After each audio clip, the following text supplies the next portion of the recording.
Hey guys, and welcome back to another video. Hope you are okay on that side of the screen. And today to share with you my experience with this awesome display of 55 inches. Now, if you have watched the review, which I will leave a link right over here on the YouTube cards, just in case that you haven't, after or when I was recording that video, one of the things that I stated was, as soon as I finish recording this video, I want to edit that exact video on this display. That's exactly what I did. Now, I did transport this from my cinema room to here, which weighs 30 kilos, so a bit on the heavy side. I did replace my ultra wide with this display, and I've been using it for the past 2 weeks or so in several scenarios. So what I want to share with you today is my experience with this 55-inch display, and especially to share my opinion and my experience on how it is to use it on a desk and if it's the right choice or not. And spoiler alert, it might be a great choice, but if we are not careful with a few things, it might be a really bad choice. So stay tuned for that and let's go for it.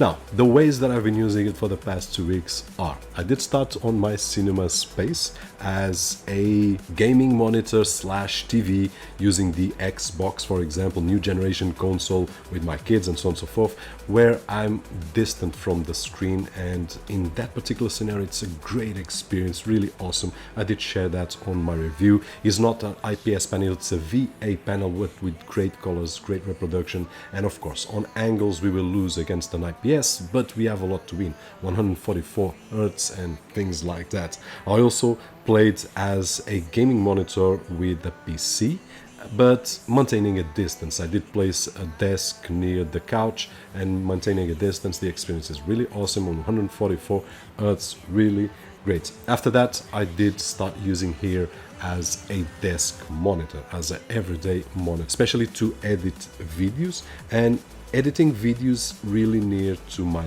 desk. And here we need to be really careful, which I will share with you in just a few moments, but we might end up doing the bad choice on using or choosing this display.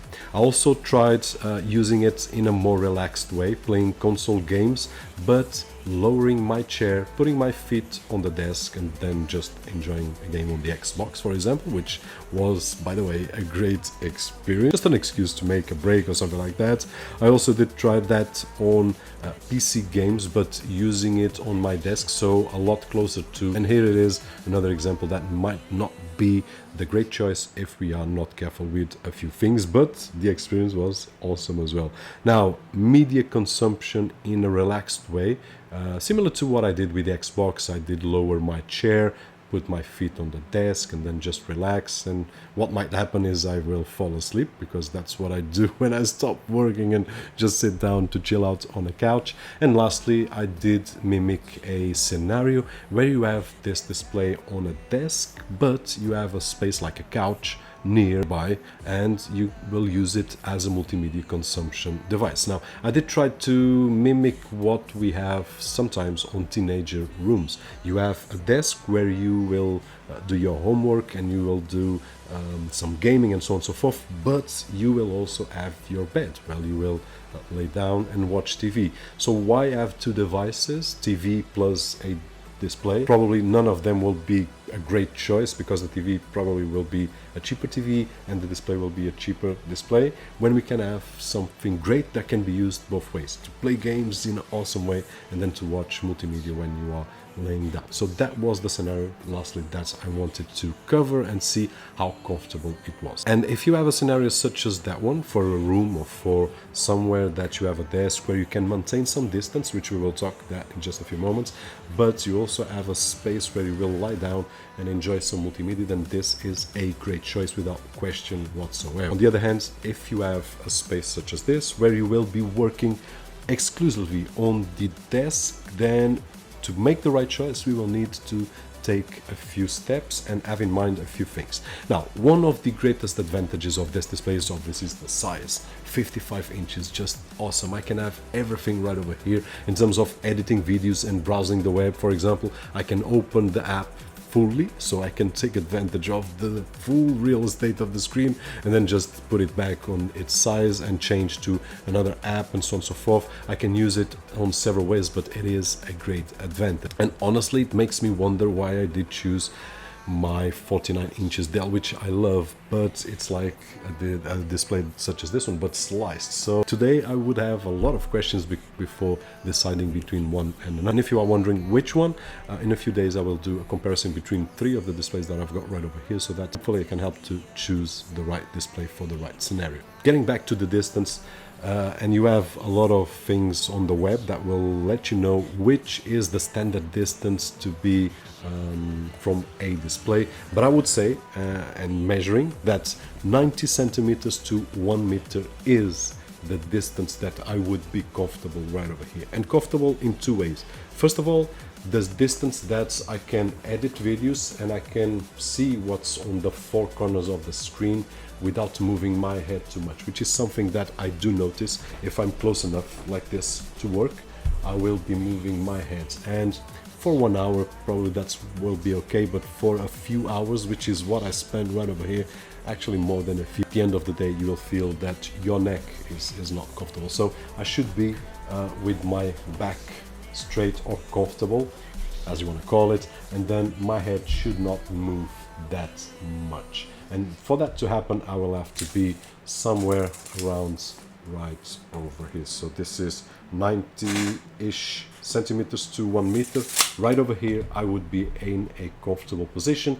The only issue that I find here is that my arm is not on a comfortable position. My arm is not relaxed and working right over there, just my wrist, which is not good. So you will have a lot of pain at the end of the day, at the end of the week, at the end of the month, and injuries that can occur. We need to have our arm similar to this. So in my particular case, to be comfortable, I would need to do 2 things. First of all, instead of using this stand that comes with the display, I would put it on the wall with a Visa mount, and I would reduce, I have 20 centimeters right over here, so I would reduce at least 10 centimeters, which would give me an advantage of 10 centimeters that I wouldn't need to this side. And then, even if necessary, I would make a small adjustment to my desk right over here, and probably I could get another 10, 20, and in that particular case I would work completely fine like this, which is a great distance. Now this is one of the things that we need to pay attention. The other one is the pixels density. This is a 55-inch display which has 80 pixels per inch in terms of density. So if I'm too close to it, I will start to see the pixels, and that is something that doesn't hurt my eyes, but that's not the kind of experience that we want. We don't want to see pixels at all, and when I'm here I don't see them, but if I get close, then we will start to see. Now my Dell 49 inches has 107 pixels per inch in terms of density, so I can be at this distance without any issues, and the Asus that I'm testing out at this moment has 157 pixels per inch, so I can be even closer without noticing the inches. If you go to your phone, specifications wise, you will see that it has probably 300 or 400 pixels per inch, so you can be really close without seeing any pixels, and that's the kind of experience that we want. So these 2 scenarios are something to have in mind when choosing a display such as this, which is awesome, but it needs to be at the right place at the right time, being used the right way to be enjoyed. If it is to be used on a space where you are always distanced, then always great. If it is to be used on the desk and only on the desk, if you spend a lot of hours there, and if you don't have the way to get the distance, then that's the only thing that I would not suggest this, because it would not be the best experience. So have that in mind. Hope that the video was helpful in some way, and if it was, don't forget that usual thumbs up right over there. My name is Roberto, and as always, I'll see you guys on the next one.